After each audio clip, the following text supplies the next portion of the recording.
कुंती ने अपने युवावस्था में महान और शक्तिशाली महर्षि दुर्वासा की सेवा बड़ी निष्ठा से की। उनकी भक्ति से प्रसन्न होकर दुर्वासा ने उन्हें एक अनोखा वरदान दिया, एक मंत्र जो किसी भी देवता को आह्वान कर उन्हें संतान का आशीर्वाद दिला सकता था। कौतूहल और आश्चर्य से भरी कुंती ने इस वरदान की परीक्षा लेने का निर्णय किया। उन्होंने सूर्यदेव का आह्वान किया और उन्हें एक तेजस्वी पुत्र का आशीर्वाद मिला। परंतु कुंती अविवाहित थीं और सामाजिक अपमान का भय उनके मन में गहराई से बैठ गया, जिससे उन्हें एक दर्दनाक निर्णय लेना पड़ा। बिना विवाह के संतान होने के परिणामों से डरी हुई कुंती ने अपने आप को एक मुश्किल स्थिति में पाया। नवजात शिशु के प्रति गहरे प्रेम के बावजूद वह जानती थीं कि यदि उन्होंने इस पुत्र को अपने पास रखा तो उनकी प्रतिष्ठा और परिवार का सम्मान नष्ट हो जाएगा।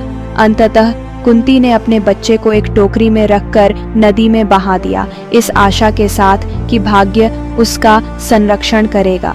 अपने ही पुत्र को छोड़ने का यह कृत्य उनके अंतर्मन पर भारी बोझ बन गया। फिर भी उन्होंने महसूस किया कि अपने परिवार की मर्यादा बनाए रखने के लिए यह एकमात्र रास्ता था।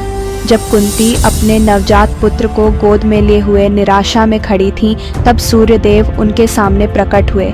कुंती के मन में उठ रहे दर्द और भय को समझते हुए सूर्यदेव ने उस बालक को एक दिव्य आशीर्वाद दिया, एक दिव्य कवच और कुंडल। यह कवच अभेद्य था और जीवन भर उस बालक की सभी प्रकार की हानियों से रक्षा करेगा।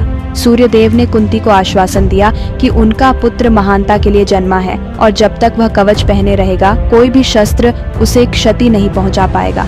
इस दिव्य संरक्षण से कुछ हद तक सांत्वना पाकर परंतु सामाजिक भय से बंधी कुंती ने अपने आंसुओं के साथ अपने पुत्र को एक टोकरी में रखकर नदी में बहा दिया, ये भरोसा रखते हुए कि उसके दिव्य उपहार उसकी रक्षा करेंगे और उसका मार्गदर्शन करेंगे।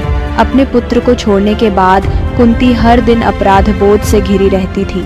सूर्यदेव से आशीर्वाद प्राप्त अपने बच्चे को छोड़ देने का विचार उन्हें बार बार सताता था। उन्हें यह एहसास हुआ कि चाहे वह कितनी भी कोशिश कर लें, अपने पुत्र को त्यागने का दर्द उनके दिल से कभी नहीं जा सकेगा। जब उनका विवाह तय हुआ तो कुंती जान गईं कि वह इस भारी राज के साथ अपने जीवन का नया अध्याय शुरू नहीं कर सकती। उन्होंने यह कठिन निर्णय लिया कि विवाह से पहले वह अपने होने वाले पति को अपने अतीत की सच्चाई बता देंगी, चाहे इसके परिणाम कुछ भी हों। यह निर्णय कुंती के लिए अपने अपराध बोध का सामना करने और ईमानदारी के साथ नए जीवन की शुरुआत करने का एक तरीका था। स्वयंवर के दौरान कुंती ने प्रत्येक राजा की सच्चाई और उपयुक्तता की परख के लिए एक परीक्षा आयोजित की। उन्होंने विभिन्न चुनौतियां और सवाल प्रस्तुत किए जो उनके असली स्वभाव को उजागर करते थे। कुछ राजाओं को शक्ति दिखाने के लिए कहा गया, जबकि दूसरों से बुद्धिमत्ता और नेतृत्व क्षमता का प्रदर्शन करने को कहा गया। कुंती ने उनके उत्तर और कार्यों पर ध्यानपूर्वक निगरानी की, यह समझने के लिए कि उनमें केवल वीरता और समझ है या गहरी न्याय और सहानुभूति भी है।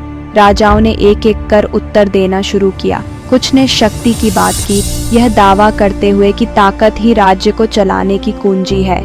दूसरों ने धन पर जोर दिया, यह कहते हुए कि संपत्ति ही समृद्धि और स्थिरता सुनिश्चित करेगी।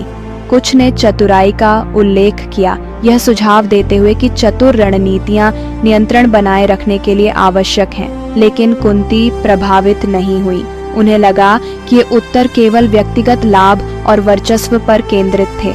जब पांडु आए तो उन्होंने वही चुनौतियों का सामना किया, लेकिन विनम्रता और सिंसेरिटी के साथ। उन्होंने अपनी उपलब्धियों का प्रदर्शन नहीं किया और न ही दूसरों को नीचा दिखाने की कोशिश की। उन्होंने सवालों के उत्तर सोच समझकर दिए और कुंती के द्वारा रखे गए मूल्यों के प्रति सच्चा सम्मान दिखाया। पांडु का व्यवहार और उत्तर उनकी ईमानदारी और सच्चे नेतृत्व की भावना को दर्शाते थे, जो कुंती के दिल को छू गया। Like, share, subscribe to the channel heritage library.